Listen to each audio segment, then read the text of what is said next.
So hi guys, Hayes family here and welcome to the channel. So we have been living and working in Europe for a very long time.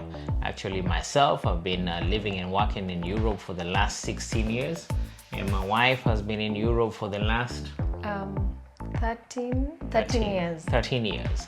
And today we're going to speak about our challenges as Africans, or the challenges most of the Africans face in Europe, because as we are Kenyans, and if we speak about our challenges, we're speaking about so many Africans that live in Europe and the challenges that we Africans face in Europe. Papa used to tell me love should never drive you crazy, but I lose my mind if you don't get it soon. I'm addicted to So challenge number 1, winter. Here in Switzerland, we have harsh winters. It can go up to minus 20 degrees sometimes.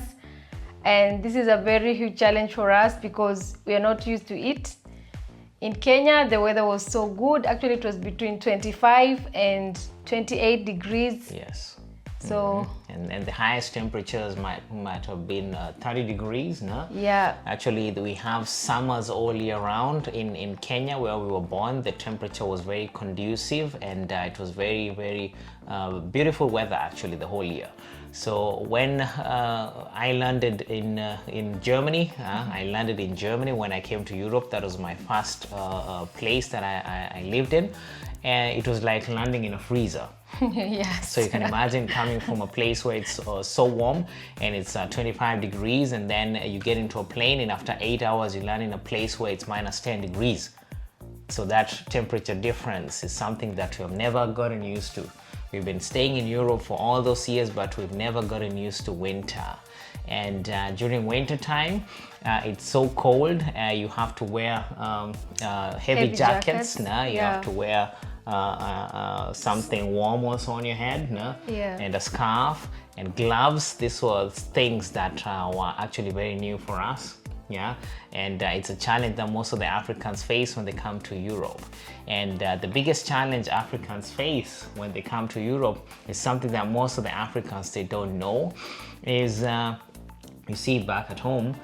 We have enough sunlight and we get a lot of vitamin D. Yeah. So you can find Africans coming to Europe and they don't take vitamin D. And the thing is that we have a lot of melanin. Yes. And the melanin in our skin protects us from the excessive sun rays, excessive ultraviolet sun rays from the sun. So when we come to Europe, the little amount of sun that will shine, it won't protrude into our bodies because of the thick melanin. So the Europeans, they have less melanin compared to us. Yeah. And they can absorb the sun, the ultraviolet light, the little ultraviolet light that shines during winter, they can get it. So you find lots of Africans with very less vitamin D levels. And if you have vitamin D levels that are very low, yeah, you start getting depression, you start getting sick, you start getting feeling fatigued. Yeah. You feel like you can sleep the whole winter and hibernate just like the animals, and that's the reason why so many people suffer during winter times, and these are things we didn't know. And so many Africans, they suffer from that during winter. Lots of depression and lots of fatigue. Yeah, so winter, very harsh. Yeah, so the best thing I think in winter is to look for some activities which you can do during winter. Yes. Because if you're just at home, it will not help you. Yes, Yeah. you might get depressed just sitting at home. So many Europeans, they are used to going for skiing, mostly in Switzerland. People go for skiing spots and all that, and they go and enjoy themselves in the mountains in winter time. Most of the Africans, they stay indoors because it's too cold, and they're not used to this kind of cold temperatures, and they don't know how to ski.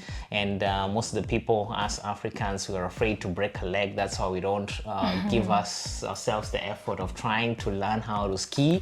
So it's a huge challenge during winter.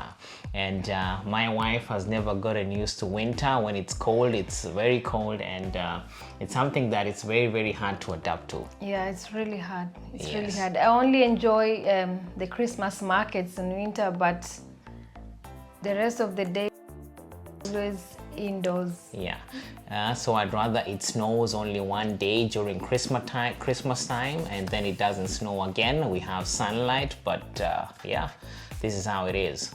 So it's a huge challenge for Africans. Us Africans, when it comes to Europe, winter time, crazy time. Crazy time. I'm never gonna get enough.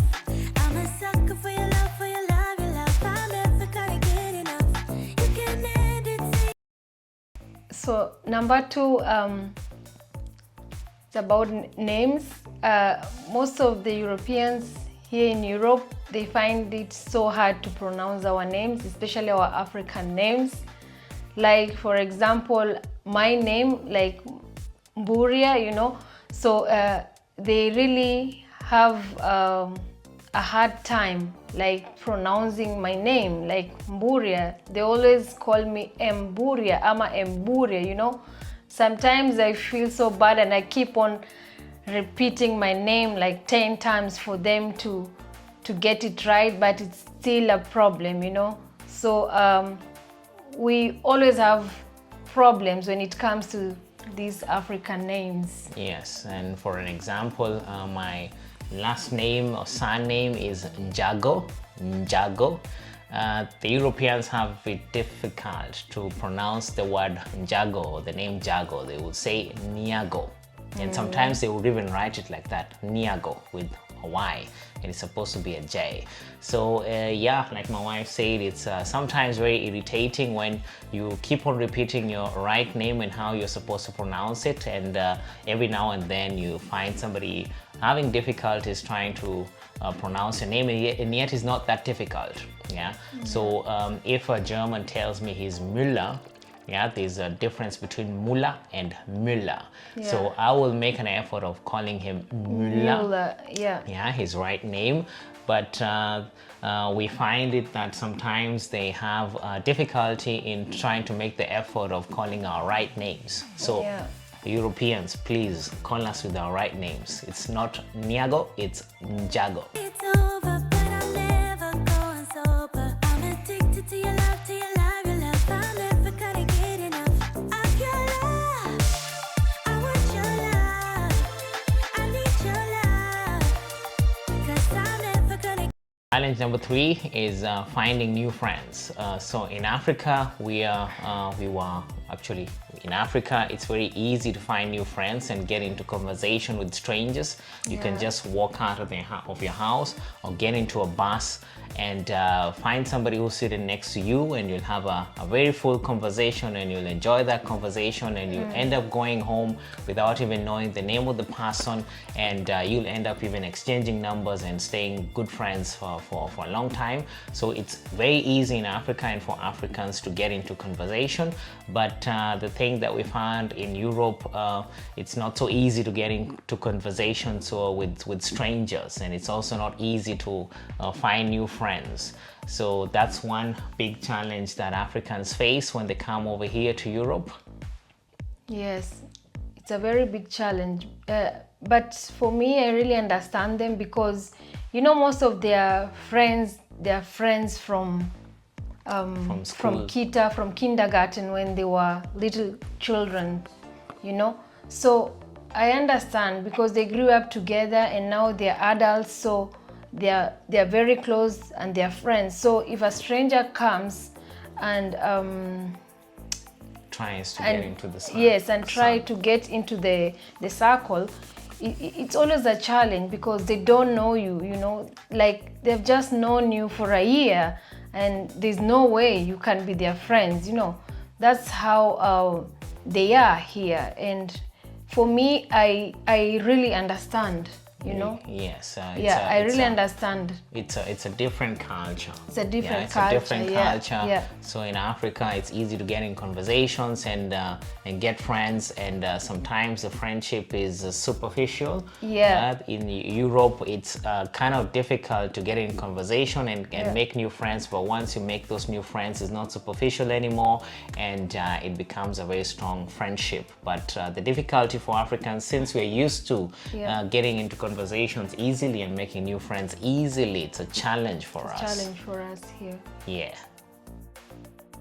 I'm hurting, baby, but I don't too good. It's like I'm burning lately when you're not in my blood. Loving the highs, don't mind the lows.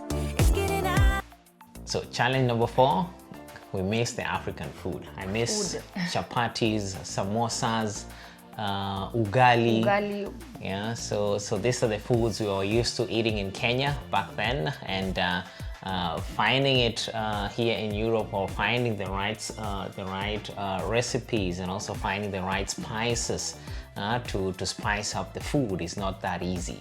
It's not easy at all. Yes, and you find that the food that you'll get here that is African is imported and has been stored for a very long time, so it loses its flavor, Taste as well. and its taste. No? So most of the times when we have our friends going over to Kenya, we send them like a whole 6 kilograms of beans because maize. the food over there that we are used to tastes so good, and is something that we really miss. Yeah. Yes, we can find them here, but they're very expensive. They're damned expensive. But yeah, what do we do? Yes. We normally buy. Yeah. So when you go back to Kenya, when you go for holidays, or when you go to an African country like in Tanzania, we tend to eat a lot and gain like kilos. So we might end up coming back weighing 5 kilos more. Yeah. Yeah, just because we miss the food over there. Yeah. So food is a challenge. Need your loving, baby. It's all I'm thinking of. Mama used to tell me love ain't right if it ain't easy, but I'm in too deep to walk away from you. Challenge number 5, relatives. We really miss our relatives. I miss my mom, I miss my dad, I miss my brother and sisters, my aunties, you know. Yeah, they are far. We really miss them. But what do we do? Yeah, I mean, our families, they live in Kenya, and it's like 6,000 kilometers away from here, and want us to take a flight, a direct flight from Switzerland to Kenya will take you like about 8 hours. And if you have stopovers, it might take you 14 to 15 hours, and the prices of the plane tickets, is not that cheap. Yeah. So for a European who lives in Spain, who comes from Spain and wants to go and visit the relatives in Spain, he or she might just take a plane, and within 2 hours time he's at home, and he won't pay, or she won't pay a lot of money for the tickets. So for people like us who are far away from our relatives, if we want to go and visit our relatives, and let's take a family like ours, it's me, my wife, and my daughter. So imagine we would have another kid. So those are tickets for 4 people, and sometimes you might find tickets going for 1,000 euros, 1,000 Swiss francs per person. So that's only 4,000 Swiss francs per flight. And it's only the flight. That's economy, you know. That's economy flight. Not to forget that it's just economy flight. So for one to go back home to Africa, one needs to save a lot of money. And when you're going back to Africa, you're not only going for a weekend, or you're not only going for a week. It's not enough. So you have to plan, or we have always to plan our holidays when we want to go to Africa for at least 3 weeks. 3 to 1 month. 3 weeks to 1 month, and that's a huge challenge for us. So if we want to visit our relatives twice a year, so that's only 8,000 Swiss francs for the plane tickets, and not so many people can afford that. So you can find some other people staying in Europe for like 5 or 6 or 7 or even 10 years, and they have not visited their relatives back home in their countries because of the plane tickets that are very expensive if you have a bigger family. So that's a huge challenge. That's a huge challenge. Papa used to tell me love should never drive you crazy, but I lose my mind if you don't get it soon. I'm addicted to your love, to your love, your love. I'm never gonna get enough. I'm a sucker for your love, for your love. So challenge number 6, taking care of children, raising children for us Africans here in Europe is difficult. Like I said, Our relatives are very far away, so it was very difficult, or sometimes very challenging, to bring our parents over here, or our sisters or aunties, to help us taking care of the children. You can find that the Swiss person who has Swiss citizenships and is a Swiss citizen, they don't have a problem with that, because sometimes the parents might take care of the children when they're busy or they want to go out for dinner. And a person who comes from Spain or comes from Italy, where it's not far away, the parents can come over here without visa applications and all that.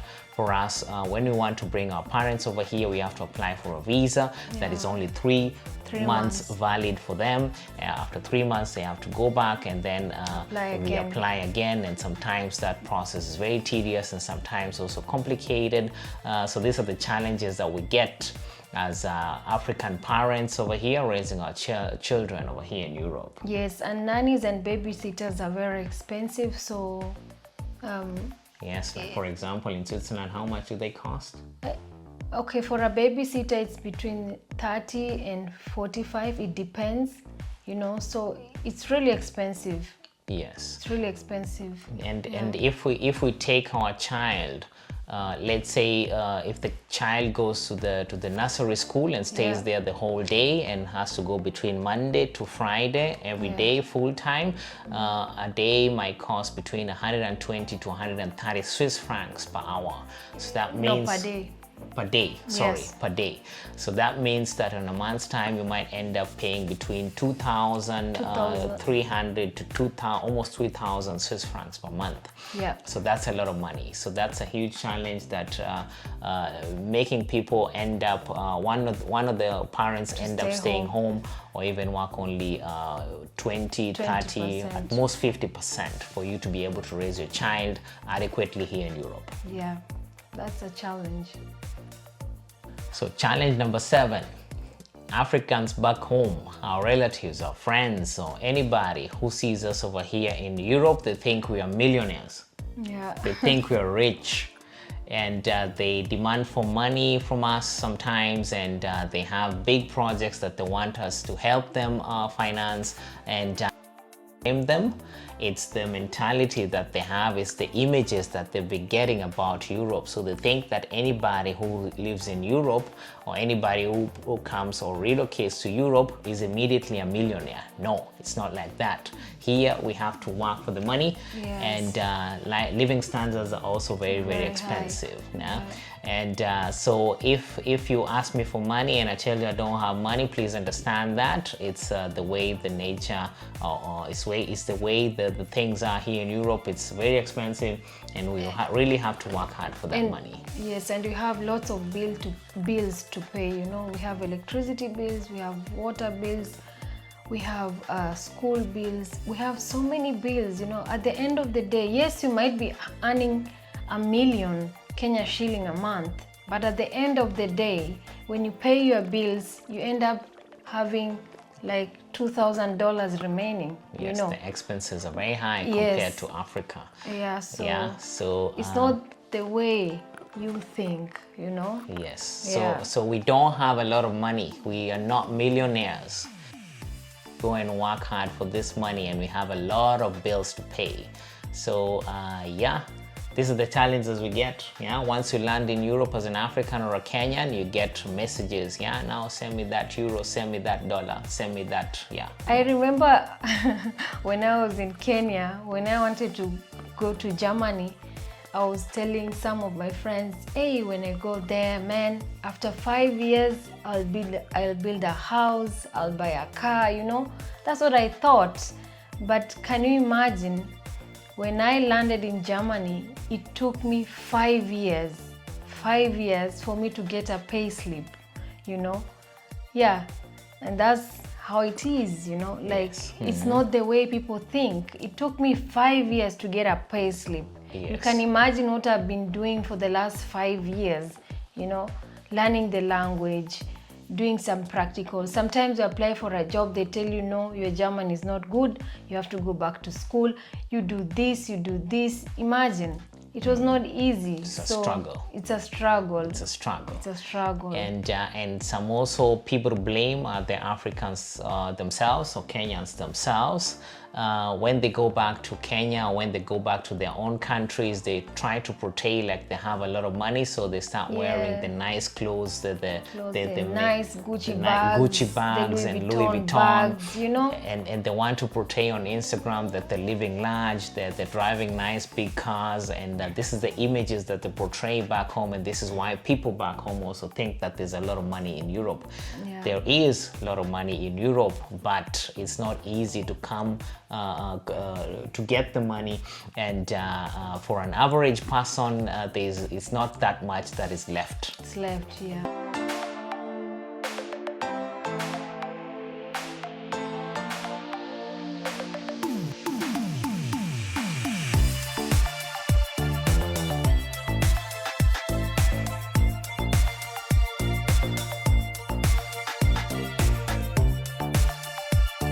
So another challenge that is big is also prejudice. When you walk around and when you switch on your TV, the images that is portrayed about Africa is mostly the negative side, showing Africa to be poor and also underdeveloped. When you walk around, sometimes you see posters of small kids who are going hungry, who are very thin, and on the poster it's written, send your donations to this place so that we can send that money to Africa, to these kids who are going hungry. So or if you switch something, a documentary about Kenya, the only part of the Kenya that you'll see will be the Maasais and then the wild animals. And when you come over here to Europe, sometimes people might think that that's the only way we live. Yeah. And sometimes I can remember when I was a student back then, when we were partying and somebody would get drunk and get enough confidence, would ask me if I also lived together with animals, or if we had electricity back home, running water, running tap water back home, or if they're pilots, if they're bus drivers, if they're roads back home. So this is the kind of challenges that we used to get, and this is the challenges that we come across most of the times when we switch on the TV and search for any documentary about Africa. You only see the negative side of Africa, and this is not the only way Africa is. Africa is beautiful. Africa also is developed. Africa also has some smart people over there.